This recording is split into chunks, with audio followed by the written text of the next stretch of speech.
আসসালামু আলাইকুম দর্শক, আমন্ত্রণ জানাচ্ছি চ্যানেল আই সংবাদে। পুরো সংবাদ জুড়ে আপনাদের সাথে আছি আমি মৃত্তিকা মোস্তফা। দর্শক, বিস্তারিত সংবাদের শুরুতেই জানিয়ে দিচ্ছি সুপার ফ্রেশ ফর্টিফাইড সয়াবিন তেল সংবাদ শিরোনামগুলো। গ্রেপ্তার সাবেক ডেপুটি স্পিকার টুকু, প্রতিমন্ত্রী পলক ও ছাত্রলীগ নেতা সৈকত ডিবি কার্যালয়ে আদালতে হাজির করা হতে পারে আজ।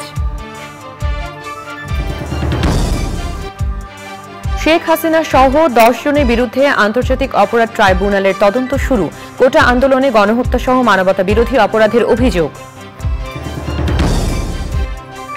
প্রতি বিপ্লবের ষড়যন্ত্র করলে অস্তিত্বহীন করে দেওয়ার হুঁশিয়ারি, শেখ হাসিনার বিচার দাবিতে বৈষম্য বিরোধী ছাত্র আন্দোলনের সর্বাত্মক অবস্থান। 15 আগস্টে টুঙ্গিপাড়া ও বনানী কবরস্থানে শ্রদ্ধা নিবেদন, বঙ্গবন্ধু শেখ মুজিবুর রহমানকে রাজনীতির ঊর্ধ্বে রাখার আহ্বান। নানা আনুষ্ঠানিকতায় ভারতের ৭৮তম স্বাধীনতা দিবস উদযাপন, জাতির উদ্দেশ্যে ভাষণে বাংলাদেশের সংখ্যালঘুদের নিয়ে নরেন্দ্র মোদীর উদ্বেগ প্রকাশ। এবং ঋতু পরিবর্তনে রং বেরঙের ফুলের আবির্ভাব ঘটে প্রকৃতিতে, সৌন্দর্য বাড়ানো ছাড়াও ভূমিকা রাখে উদ্ভিদের বংশবৃদ্ধিতে।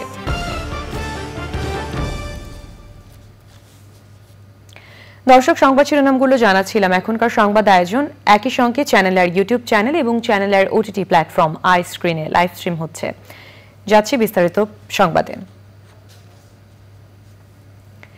সাবেক ডেপুটি স্পিকার শামসুল হক টুকু, সাবেক প্রতিমন্ত্রী জুনায়েদ আহমেদ পলক ও ছাত্রলীগ নেতা তানভীর হাসান সৈকতকে গ্রেপ্তারের পর ডিবি কার্যালয়ে রাখা হয়েছে। আজ তাদের আদালতে হাজির করতে পারে পুলিশ। সাবেক আইনমন্ত্রী আনিসুল হক ও সাবেক প্রধানমন্ত্রীর উপদেষ্টা সালমান এফ রহমানকে 10 দিনের রিমান্ডে নিয়ে জিজ্ঞাসাবাদ চলছে। এই বিষয়ে আপডেট তথ্য জানতে যাচ্ছি শাকের আদনানের কাছে, তিনি ডিবি কার্যালয়ে আছেন। আদনান, সাবেক ডেপুটি স্পিকার ও প্রতিমন্ত্রী সহ 3 জনকে আজ কখন আদালতে নেওয়া হতে পারে, এ বিষয়ে কোনো তথ্য জানতে পেরেছেন কিনা?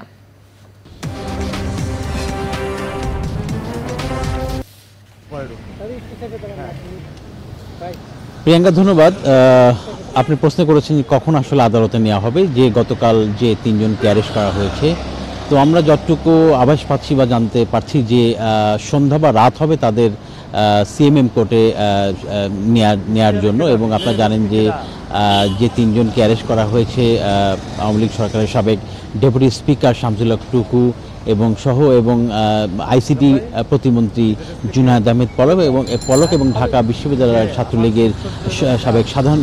ছাত্রলীগের সাধারণ সম্পাদক তানভীর হাসান সৈকত। তো এই 3 জনকে গ্রেপ্তার দেখানো হয়েছে পল্টন থানার একটি মামলায় রিকশা চালককে হত্যার অভিযোগে, এবং 10 দিনের রিমান্ড চাওয়া হবে বলে আদালতে আমরা জানতে পেরেছি। তো এই মুহূর্তে আসলে তারা ডিবি কার্যালয়ে রয়েছেন এমনটি আমরা জানি। এবং তাদের আপনারা জানেন যে গতকাল রাতে তাদের নিকুঞ্জ এলাকা থেকে গ্রেপ্তার করা হয়। তো ডিএমপির যে মেসেজটি আমরা রাতে পেয়েছি সেটি আমরা দেখলাম, একটু আগে চেক করে দেখলাম যে 11:32 আমরা সেই মেসেজটি পেয়েছি যে তাদের গ্রেপ্তার করা হয়েছে। তো সেই হিসেবে আসলে আপনারা জানেন যে 24 ঘন্টার মধ্যে কোনো অভিযুক্তকে, আসামিকে অ্যারেস্ট করার 24 ঘন্টার মধ্যে তাকে আদালতে তুলে তার রিমান্ডের জন্য আবেদন করা হয়, এমন একটি নিয়ম রয়েছে।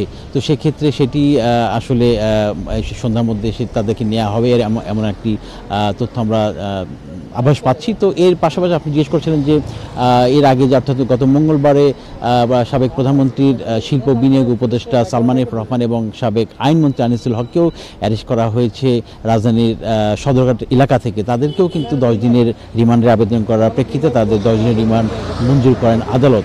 তো তারাও এই ডিবি কার্যালয়ে আছেন, জিজ্ঞাসাবাদ হয়তো চলছে। তো সবকিছু মিলিয়ে এখানে গণমাধ্যম কর্মীরাও অপেক্ষা করছেন যে আসলে কোনো আপডেট তথ্য পাওয়া যায় কিনা, এবং এই নিয়ে আসলে সবাই এখানে বিভিন্নভাবে যোগাযোগ করার চেষ্টা করছেন যে আসলে কি অবস্থায় তারা রয়েছেন এবং কখন নেওয়া হবে।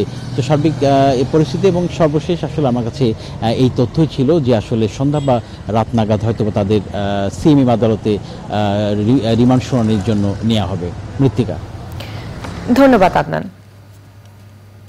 কোটা আন্দোলনের সময় 15 জুলাই থেকে 5 আগস্ট পর্যন্ত সংঘটিত হত্যা, গণহত্যা ও নির্যাতন সহ মানবতা বিরোধী অপরাধের অভিযোগে সাবেক প্রধানমন্ত্রী শেখ হাসিনা সহ 10 জনের বিরুদ্ধে তদন্ত শুরু করেছে আন্তর্জাতিক অপরাধ ট্রাইব্যুনালের তদন্ত সংস্থা। অভিযোগকারী আইনজীবী গাজী এম.এইচ. তামিম এবং তদন্ত কর্মকর্তা আতাউর রহমান জানিয়েছেন, বুধবার রাত থেকে তদন্ত কাজ শুরু হয়েছে। শেখ হাসিনার সঙ্গে অন্য যাদের বিরুদ্ধে অভিযোগ দেওয়া হয়েছে তারা হলেন সাবেক সেতুমন্ত্রী ও আওয়ামী লীগের সাধারণ সম্পাদক ওবায়দুল কাদের, সাবেক স্বরাষ্ট্রমন্ত্রী আসাদুজ্জামান খান কামাল, সাবেক ডাক ও টেলিযোগাযোগ প্রতিমন্ত্রী জুনায়েদ আহমেদ পলক, সাবেক তথ্য প্রতিমন্ত্রী মোহাম্মদ আলী আরাফাত, পুলিশের সাবেক মহাপরিদর্শক চৌধুরী আবদুল্লাহ আল মামুন, র্যাবের সাবেক মহাপরিচালক মোহাম্মদ হারুন আর রশিদ, সাবেক অতিরিক্ত পুলিশ মহাপরিদর্শক ও ঢাকা মহানগর পুলিশের সাবেক গোয়েন্দা প্রধান হারুন আর রশিদ ও ঢাকা মহানগর পুলিশের সাবেক কমিশনার হাবিবুর রহমান।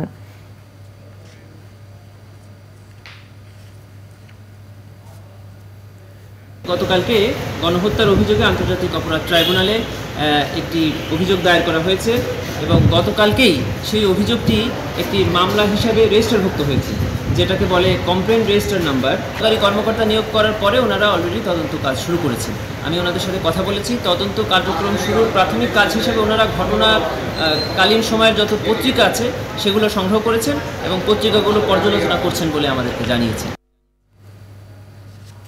প্রতি বিপ্লবের ষড়যন্ত্র করলে আওয়ামী লীগকে অস্তিত্বহীন করে দেওয়ার হুঁশিয়ারি দিয়েছেন বৈষম্য বিরোধী ছাত্র আন্দোলনের সমন্বয়করা। রাজধানীর শাহবাগে সর্বাত্মক অবস্থান কর্মসূচিতে তারা বলেন, কোটা সংস্কার আন্দোলনে সব হত্যাকাণ্ড সাবেক প্রধানমন্ত্রী শেখ হাসিনা ও তার দোসরদের নির্দেশেই হয়েছে। আন্তর্জাতিক অপরাধ ট্রাইব্যুনালের মাধ্যমে শেখ হাসিনার বিচার দাবি করেন তারা। শহীদুল্লাহ রাজু রিপোর্ট। সাবেক প্রধানমন্ত্রী শেখ হাসিনার বিচারসহ 4 দফা দাবিতে সপ্তাহব্যাপী রেজিস্ট্যান্স উইক কর্মসূচির অংশ হিসেবে শাহবাগে বৈষম্য বিরোধী ছাত্র আন্দোলনের সর্বাত্মক অবস্থান কর্মসূচি। সকাল থেকেই রাজধানীর বিভিন্ন পয়েন্ট থেকে শাহবাগে জড়ো হতে থাকে ছাত্রসহ সাধারণ নাগরিক। সমন্বয়করা বলেন, গণ অভ্যুত্থানে ক্ষমতাচ্যুত আওয়ামী লীগ যেন ষড়যন্ত্র করতে না পারে, সেজন্য সবাইকে সতর্ক থাকতে হবে। এই বাংলাদেশে আবার ছাত্র জনতার এই বিপ্লবের বিরুদ্ধে প্রতি বিপ্লব করার চেষ্টা পর্যন্ত আমরা দেখি। আমরা বলে দিচ্ছি, 5ই আগস্ট দেখেছেন, এরপরে যা দেখবেন তা দেখার জন্য ছাত্র জনতার পক্ষ থেকে যা হবে তা দেখার জন্য আপনাদের অস্তিত্ব থাকবে না। বাংলাদেশের নির্বাচন নিয়ে যখন মানুষের কাছে সেখানে আবেদন না করে মোদির কাছে যেখানে আবেদন করে সেখানে আমাদের সার্বভৌমত্বটি প্রশ্নবিদ্ধ হয়। সুতরাং আমরা স্পষ্ট করে দিতে চাই, এই যে ইউএসএতে বসে আপনি দেশের বিষয়ে সিদ্ধান্ত নেওয়ার আপনার কোনো ধরনের অধিকার নাই। আপনাদের নৌকা অনেক আগে ফুটা হয়ে গিয়েছে। আওয়ামী লীগের রাজনীতির প্রশ্নে তারা বলেন, দোষ স্বীকার করে প্রকাশ্যে ক্ষমা চাইলে আওয়ামী লীগের বিষয়ে সিদ্ধান্ত নেবে জনগণ। আগে বিচার নিশ্চিত হবে, বিচার নিশ্চিত হওয়ার পরে একটা দলের তাকে অ্যাকনোলেজ করতে হবে সে ভুল করেছে, তাকে অ্যাকনোলেজ করার মধ্য দিয়ে, গণক্ষমার মধ্য দিয়ে পরবর্তীতে রাজনৈতিক শুদ্ধাচারে যদি মানুষ তাদেরকে গ্রহণ করে সেটি বিবেচনা সাপেক্ষ। সবাইকে বিচারের আওতায় আসতে হবে এবং এই 16 বছরে মানুষের উপর যে অত্যাচার করেছে, নির্যাতন করেছে, তার হিসাব দিতে হবে। আগে তার জন্য শাস্তি পেতে হবে, তারপর জনগণ নির্ধারণ করবে সে নির্বাচনে দাঁড়াতে পারবে নাকি পারবে না। কোটা সংস্কার আন্দোলনে অসংখ্য শহীদ হয়েছে উল্লেখ করে সমন্বয়করা বলেন, 4 দফা দাবি পূরণ না হওয়া পর্যন্ত আন্দোলন চলবে। Shahidullah Raju, channel I, Dhaka. রাজধানীর বিভিন্ন জায়গায় অবস্থান কর্মসূচি পালন করছে বিএনপি। রাজধানীর মিরপুরে অবস্থান কর্মসূচি পালন করে যুবদল। সাধারণ সম্পাদক নুরুল ইসলাম নয়নের নেতৃত্বে মিছিল হয়। পান্থপথে অবস্থান নিয়েছিলেন বিএনপির নির্বাহী কমিটির সদস্য তাবিত আওয়াল ও সাইফুল আলম নীরব। বাইতুল মোকাররমের সামনে অবস্থান নিয়ে মিছিল করেছেন ঢাকা দক্ষিণ বিএনপির সদস্য সচিব রফিকুল আলম মজনু ও যুবদলের সভাপতি আব্দুল মোনায়েম মুন্না। পল্টনে পুলিশের গুলিতে নিহত হওয়া এক রিকশা শ্রমিকের পরিবারের সঙ্গে দেখা করেন বিএনপির সিনিয়র যুগ্ম মহাসচিব রুহুল কবির রিজভী।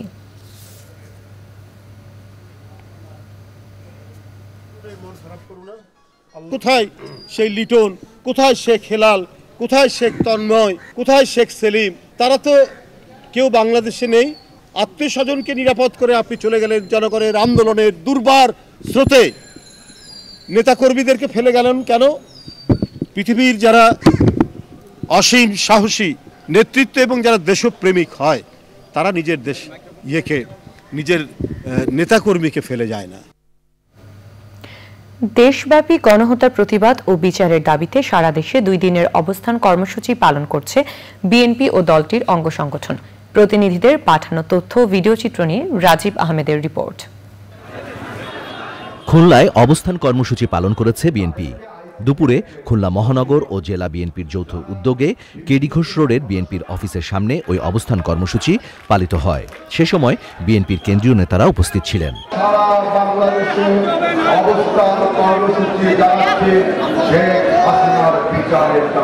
গাজীপুরে সাবেক প্রধানমন্ত্রী শেখ হাসিনার বিচারের দাবিতে অবস্থান কর্মসূচি ও বিক্ষোভ মিছিল করেছে মহানগর বিএনপি।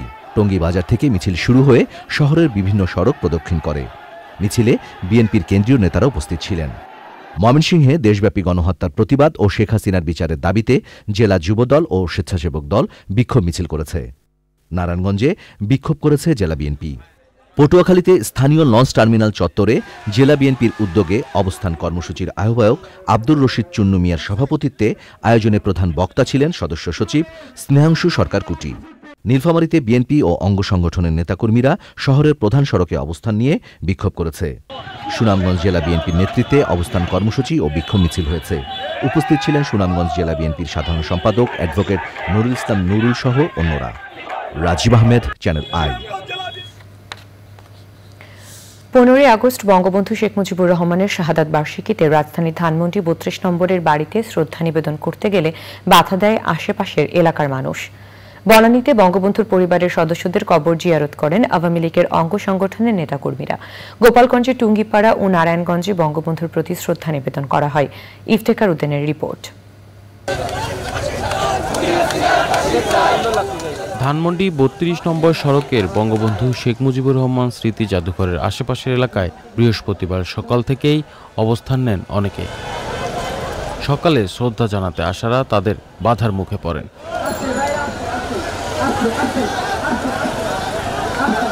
বনানী কবরস্থানে 75-এর 15 আগস্ট শহীদ বঙ্গবন্ধুর পরিবারের সদস্য ও স্বজনদের কবর জিয়ারত করেন আওয়ামী লীগ, যুবলীগ, স্বেচ্ছাসেবক লীগ সহ বিভিন্ন অঙ্গ সংগঠনের নেতাকর্মীরা। টুঙ্গিপাড়ায় বঙ্গবন্ধুর কবর জিয়ারতের পাশাপাশি সমাধিতে শ্রদ্ধা জানান গোপালগঞ্জের আওয়ামী লীগ নেতাকর্মীরা।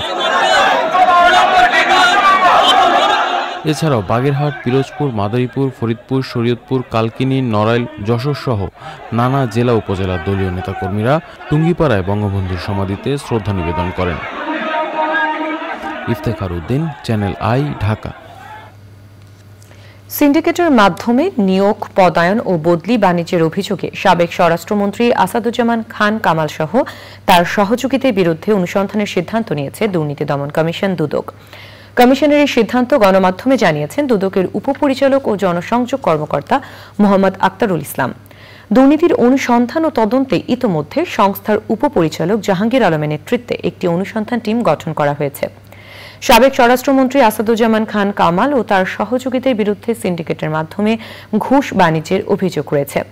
স্বরাষ্ট্রমন্ত্রী আসাদুজ্জামান খান কামাল ছাড়াও তার সাবেক পিএস অতিরিক্ত সচিব হারুনুর রশিদ বিশ্বাস, যুগ্ম সচিব ধনঞ্জয় কুমার দাস, প্রশাসনিক কর্মকর্তা মোল্লা ইব্রাহিম হোসেন, সহকারী একান্ত সচিব মনির হোসেন ও জনসংযোগ কর্মকর্তা শরীফ মাহমুদ অপুর বিরুদ্ধে অনুসন্ধান করা হবে বলে জানিয়েছে দুদক। ডাকাতি ও নাশকতা রোধে রাজধানীতে রাতের আইন শৃঙ্খলা রক্ষার দায়িত্ব পালন করছেন সাধারণ মানুষ। দল বেঁধে পাড়া মহল্লায় পাহারা দিচ্ছেন স্থানীয়রা। রাজধানী ঘুরে তাফিমুল ইসলামের রিপোর্ট। কয়েকদিনের চলমান পরিস্থিতিতে রাজধানীতে বাড়ে অপরাধমূলক ঘটনা। এতে আতঙ্কিত হয়ে পড়ে সাধারণ মানুষ। গত রোববার থেকে পুলিশ দায়িত্ব পালন শুরু করলেও পর্যাপ্ত সেবা দিতে পারছেন না। রাজধানীর নিরাপত্তায় সেনাবাহিনী, র্যাব, পুলিশের পাশাপাশি সাধারণ মানুষও কাজ করছে। শহরের গুরুত্বপূর্ণ পয়েন্টগুলোতে বসিয়েছে তল্লাশি চৌকি। পুরোপুরি শৃঙ্খলা ফিরে না আসা পর্যন্ত এই নিরাপত্তা কার্যক্রম চলবে বলে জানিয়েছেন স্থানীয়রা। আমরা বিশ্বাস করি যে আমরা জাতি, ধর্ম, বর্ণ, পরিচয় নির্বিশেষে আমরা সবাই প্রতিবেশী। তাই আমরা আমাদের এলাকা নিরাপত্তা সুনিশ্চিত করার জন্য সেই প্রথম দিন থেকেই আজ পর্যন্ত চলছে। আমাদের এলাকার ছেলে মেয়েরাও আছে, আমরা রাত জেগে পাহারা দিই যতদিন না পর্যন্ত ফুল ফ্লেজের পুলিশকে টেক ওভার করা দেওয়া যায়। আর পুলিশ আসার পর আমরা কয়েকদিনে হ্যান্ড ওভার টেক ওভারের সাথে থাকবো 3 থেকে 5 দিন। আমাদের সাথে আর্মিরা সহযোগিতা করতেছে সবার সাথে, তো এটা একটা ভালো উদ্যোগ নিয়েছে সবাই, নাহলে আমরা এই জন্য সবার বাসায় সবাই ঠিক মতন ফ্যামিলিরা ঘুমাতে পারতেছে। স্থানীয়দের এমন কার্যক্রমে নিরাপদ বোধ করছেন সাধারণ মানুষ। বনানীটা একবারে করা নিরাপত্তা আছে, গুলশান বনানীটা। আমি অনেকগুলো রোড ঘুরে এখানে আসলাম। সো নর্মালি স্টুডেন্টরা they did good job. So আশা করি যে আরো ভালো হবে সামনে নেক্সটে। তারা তো ভালো করতেছে, যে এটা ডিসিপ্লিন আকারে যদি এটা করতে পারে আমাদের দেশের জন্য তো বিশাল উপকার। এটা নিরাপত্তার স্বার্থে রাতে অন্য এলাকায় যেতে বারণ করছেন স্থানীয়রা। তাফিমুল ইসলাম, চ্যানেল আই, ঢাকা। ঋতু পরিবর্তনের সাথে সাথে সারা দেশে রং বেরঙের বিভিন্ন ফুলের আবির্ভাব ঘটে, যা বাংলার প্রকৃতিকে আরও রাঙিয়ে তোলে। এই সাজবদলের পালায় বাংলাদেশের প্রকৃতি থাকে চিরসজীব ও বৈচিত্র্যময়। সৌন্দর্য বৃদ্ধি ছাড়া উদ্ভিদের বংশবৃদ্ধিতে প্রধান ভূমিকা রাখে ফুল। তবে বিভিন্ন কারণে বাংলার প্রকৃতির নান্দনিক এই ফুলগুলো বিপন্ন প্রায়। ঋতু বৈচিত্র্যে বাংলার ফুল নিয়ে দেখুন সাবরিনা হাসানের প্রতিবেদন।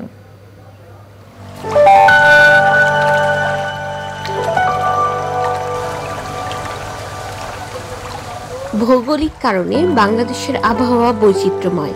6টি ঋতুর আবর্তনে বাংলার প্রকৃতি পায় ভিন্ন ভিন্ন রূপ।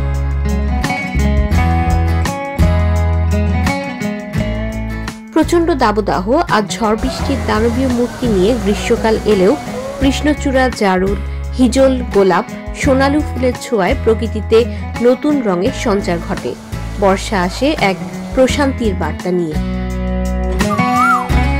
প্রকৃতির মলিনতা দূর হয়ে গাছে গাছে আসে রং বেরঙের ফুল।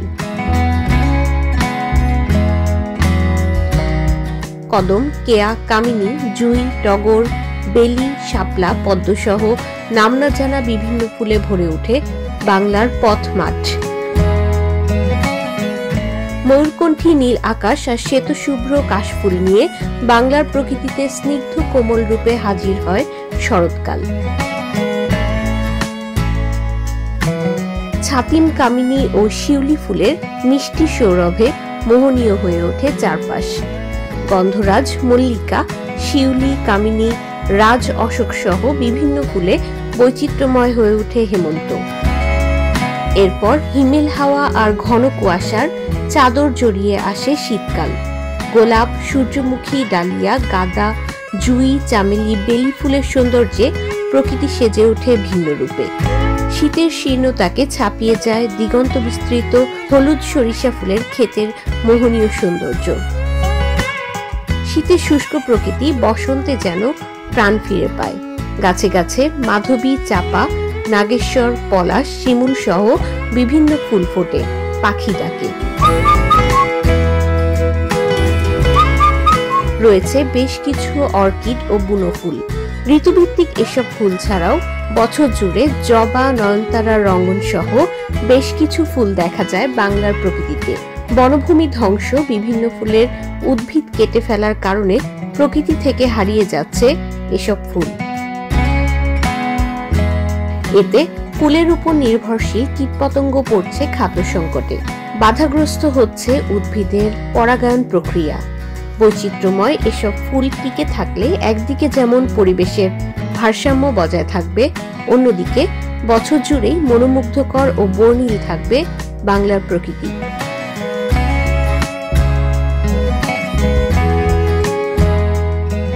সাবরিনা হাসান, প্রকৃতি ও জীবন ডেস্ক, চ্যানেল আই। ঋতু বৈচিত্র্যে বাংলার ফুল নিয়ে পর্বটি দেখবেন আজ রাত 10:15 প্রকৃতি ও জীবন অনুষ্ঠানে। দ্রুত সম্প্রসারণ হচ্ছে নগর, এতে পাল্টে যাচ্ছে নগরায়নের রূপ। গাছপালা আর পুরনো বাড়ির জায়গায় উঠছে নতুন নতুন ভবন আর অবকাঠামো। এর মাঝে একদল নাগরিক মাটির কাছাকাছি থেকে নিজ হাতে ফসল ফলাতে এবং প্রকৃতির ছোঁয়া পেতে গড়ছেন ছাদ কৃষি। নাগরিকদের মাঝে সৃষ্টি হচ্ছে পারস্পরিক সুসম্পর্ক। শায়েখ সিরাজের ছাদ কৃষি রিপোর্টে বিস্তারিত। ঢাকার উত্তরার 4 নম্বর সেক্টর, এখানে 17 বছর আগে অনেকটা ফাঁকা জায়গায় বসতি করেছিলেন আরিফ আব্দুল্লাহ এবং শিরিন সুলতানা। সময়ের সাথে এটি এখন ঘনবসতিপূর্ণ এক নগরের অংশ। কোথাও নেই একটু খোলামেলা প্রকৃতি বা গাছগাছালি, তাই ভবনের উপরিভাগে ছাদ কৃষির চর্চা করছেন এই দম্পতি। ফল তো পাই আলহামদুলিল্লাহ, তারপরে আপনি শাকসবজি। আপনার ফলের মধ্যে কি কি আছে? আনার আছে, সফেদা আছে, তারপর জামরুল, পেয়ারা, আম। যখন শহরে অ্যাপার্টমেন্ট মালিকদের সম্মতি নিয়ে ছাদ কৃষি করা অনেকের জন্যই খুব চ্যালেঞ্জিং, তখন এই দম্পতি সহজেই করতে পেরেছেন গাছের প্রতি গভীর ভালোবাসার শক্তি দিয়ে। পুরো ছাদটা জুড়ে এককভাবে ছাদ কৃষি করাটা একটু ঝামেলাপূর্ণ, অন্যরা আগ্রহী হয় না, দিতে চায় না। আমরা ফেস করেছি অ্যাকচুয়ালি, প্রথম দিকে ফেস করেছিলাম, পরবর্তীতে সবাই যখন আমরা গুছানোর পরে এখন বাচ্চারা আসে রেগুলার বিকালবেলা দোলনায় চড়ে, এখন সবাই ফ্রেন্ডলি আর কি। তাদের দাবি নগর পরিকল্পনার মাঝেই সবুজকে প্রাধান্য দেওয়ার। আমরা যে কার্বনটা ইমিট করছি, আলটিমেটলি আমি যদি ওটা নিউট্রাল করতে পারি, দিস ইজ দ্য অ্যাচিভমেন্ট। আমার মনে হয় এটা অবশ্যই বাধ্যতামূলক করা উচিত, প্রতিটা ছাদে কিছু গাছ মাস্ট, ইভেন স্কুলে এটার একটা করা উচিত গাছ রিলেটেড। এই দম্পতিও মনে করেন যে ছাদ কৃষি সম্প্রসারণের জন্য সরকারিভাবে প্রণোদনার খুব দরকার।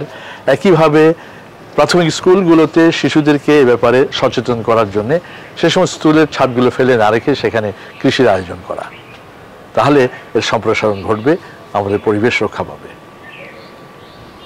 ঢাকার উত্তরার শিরিন সুলতানা, আরিফ আব্দুল্লাহ ছাদ কৃষি থেকে, শায়েখ সিরাজ, চ্যানেল আই।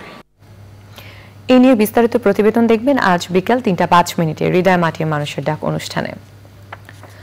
ভারতের ৭৮তম স্বাধীনতা দিবস আজ নানা আনুষ্ঠানিকতার মধ্য দিয়ে ভারত জুড়ে দিনটি উদযাপিত হচ্ছে।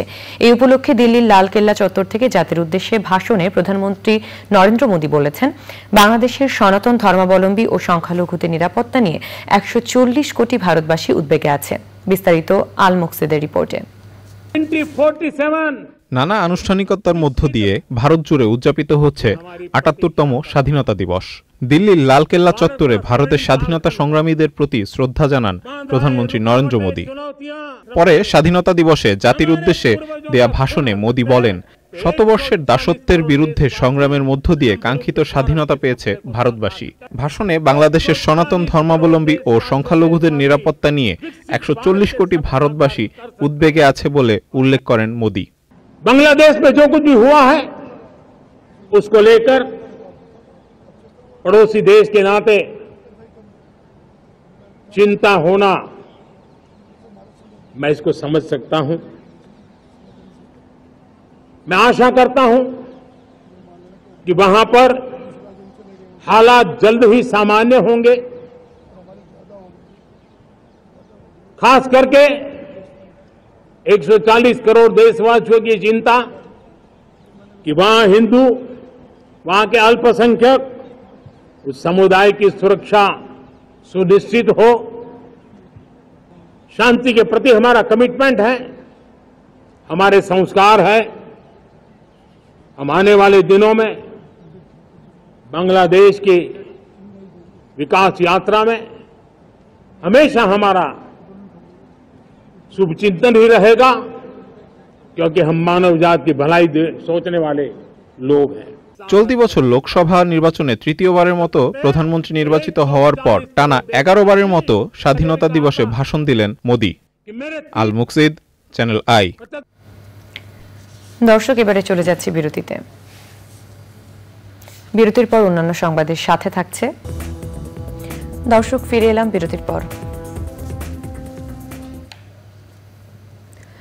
আফ্রিকার দেশগুলোতে নতুন করে প্রাণঘাতী ভাইরাস মাঙ্কিপক্স বা এমপক্স ছড়িয়ে পড়েছে। চলতি বছর শুধু আফ্রিকাতে ৫০০ জনের মৃত্যু হয়েছে। বিশ্বব্যাপী জনস্বাস্থ্যের জন্য হুমকি বিবেচনায় সতর্কতা জারি করেছে বিশ্ব স্বাস্থ্য সংস্থা। এ নিয়ে দ্বিতীয়বারের মতো মাঙ্কিপক্স নিয়ে সতর্কতা জারি করল সংস্থাটি। এর আগে ২০২২ সালে মাঙ্কিপক্স বৈশ্বিকভাবে জনস্বাস্থ্যের জন্য হুমকি হতে পারে বলে সতর্ক করেছিল WHO। মাঙ্কিপক্স একটি ভাইরাসজনিত রোগ। ভাইরাসটি গুটি বসন্ত রোগের ভাইরাসের মতো একই গোত্রের, কিন্তু কম মারাত্মক।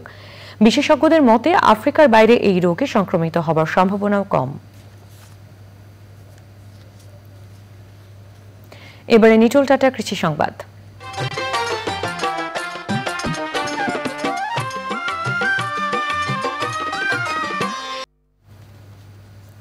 ভোলায় এবার আখের ভালো ফলন হয়েছে। সাথী ফসল হিসেবে আলু করে দ্বিগুণ লাভ করেছেন কৃষক।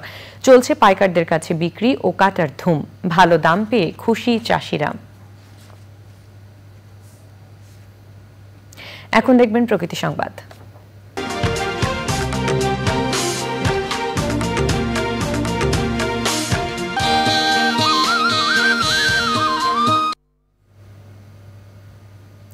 কক্সবাজার সমুদ্র সৈকতে জোয়ারের পানিতে ভেসে আসছে কাঠের টুকরো সহ ময়লা আবর্জনা। এতে নষ্ট হচ্ছে সৈকতের সৌন্দর্য। সমস্যায় পড়ছেন পর্যটকরাও। পরিবেশ বিপর্যয় ঠেকাতে দ্রুত আবর্জনা অপসারণের কথা জানিয়েছেন সংশ্লিষ্টরা।